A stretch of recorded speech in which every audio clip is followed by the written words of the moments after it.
کعبے کے بدر الدجا تم پہ کروڑوں درود، طیبہ کے شمس الضحا تم پہ کروڑوں درود، اور کوئی غیب کیا تم سے نہا ہو بھلا، جب نہ خدا ہی چھپا تم پہ کروڑوں درود۔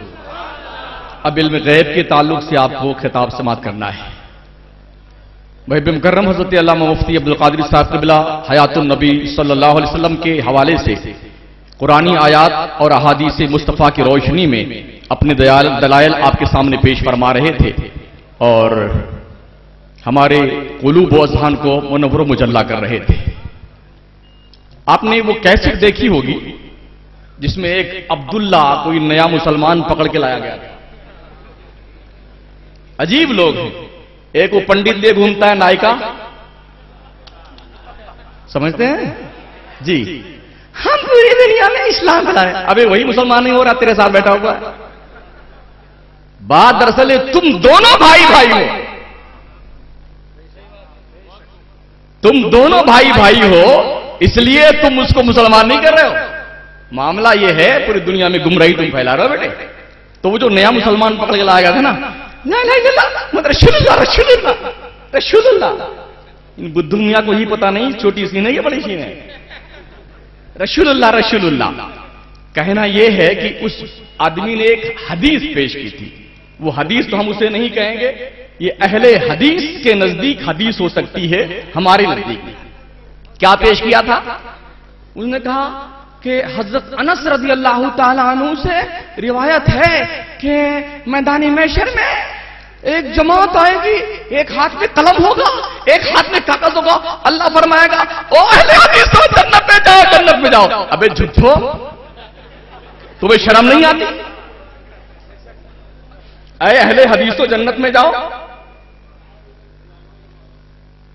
ہاتھو برہانکم ان کنتم صادقین۔ کس حدیث کی کتاب میں یہ حدیث ہے؟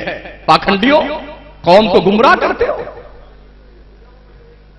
اور دوسری بدتمیزی کیا کی تھی؟ وہ جو دبئی سے شارجہ سے آئے تھے نا، کہ یہ لوگ کہتے ہیں میلاد شریف میں حضور تشریف لاتے ہیں، تو کتنی بڑی بے ادبی ہے کہ یہ اپنے لیے تو اسٹیج لگاتے ہیں، کرسی بچھاتے ہیں اور پنڈال لگاتے ہیں جی، وہ بچھاتے ہیں، اور حضور کے لیے کوئی جگہ نہیں بناتے ہیں، نہ کرسی لگاتے ہیں جی، نہ ممبر لگاتے ہیں۔ تو اب ایک جگہ باقی رہتی ہے جہاں جوتے چپل، دیکھ رہے ہو دماغ کہاں جا رہا ہے پاکھنڈی کا؟ کتنا خبیث آدمی ہے یہ، حضور کے تعلق سے کیسا گندا ذہن رکھتا ہے، اور دعویٰ ڈھکوسلا یہ ہے کہ ہم بہت اللہ کے رسول سے بڑی محبت کرتے ہیں۔ کم از کم بولتے وقت تو شعور آنا چاہیے کہ تم کس نبی کے تعلق سے ایسا جملہ استعمال کر رہے ہو۔ یہ بتاؤ اللہ موجود ہے یہاں پر کہ نہیں؟ کیا کوئی کہہ سکتا ہے مولانا لوگوں نے اسٹیج لگایا، آپ نے بیٹھنے کے لیے بجایا، تو اللہ کے لیے کہاں جگہ رکھی آپ نے؟ اور یہ سوال ہو سکتا نہیں ہو سکتا؟ اللہ کے لیے آپ نے کچھ نہیں کیا؟ اللہ موجود ہے کہ نہیں ہے؟ موجود۔ یہ بدماش ہے۔ اور ایک وہ لمبی داڑھی والی نہیں تھا اتنا بڑا، اتنی بڑی داڑھی والا تھا جی، ہاں بیچ رہا تھا جا، کہتے وہ میری سمجھ میں نہیں آتا، وہ ایک بندہ نماز جیسے دراز کی 1.5 میٹر کی چوٹی تھی۔ ابو محذورہ کا نام سنا ہے اہل حدیثوں؟ اور نہیں سنا ہے تو اپنے کٹھملوں سے پوچھ لینا، یہ صحابی رسول ہے۔ حضرت ابو محذورہ رضی اللہ عنہ وہ صحابی رسول ہیں کہ میرے آقا علیہ السلام نے اپنا دست ناز حضرت ابو محذورہ کے پیشانی کے بال کے اوپر رکھ دیا تھا۔ ان کی ماں نے کہا بیٹے زندگی میں کبھی یہ بال مت کٹانا۔ روایت میں آتا ہے جب حضرت ابو محذورہ بیٹھتے نا تو جب بال کھولتے تو وہ زمین تک پہنچ جاتا۔ یہ حدیث تمہیں نظر نہیں آئی؟ یہ صحابی رسول کا شیوا اٹیک کہاں کر رہا ہے؟ بندہ نواز جیسو دراز۔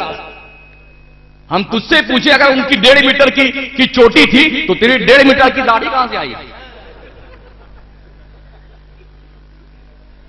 کیا اتنی بڑی داڑھی تھی حضور کی؟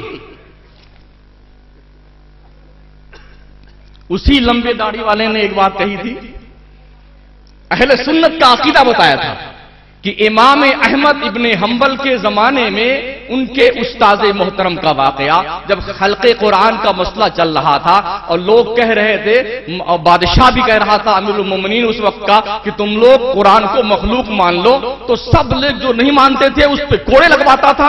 امام احمد بن حنبل کو کوڑے لگائے گئے۔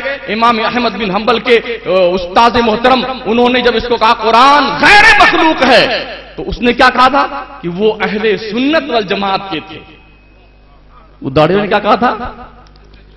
کہا کون تھا وہ اہل سنت والجماعت کے تھے جنہوں نے اس حقانیت کو بادشاہ وقت کے سامنے پیش کیا۔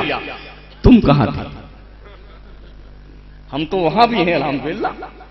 امام احمد بن حنبل کے زمانے میں تمہارے اتنے بڑے داڑھی مولوی کے فرمان کی روشنی میں تشریف لا رہے ہیں حضرت علامہ مولانا مفتی احمد حسین صاحب قبلہ علم غیب مصطفیٰ کے حوالے سے گفتگو کرنے کے لیے۔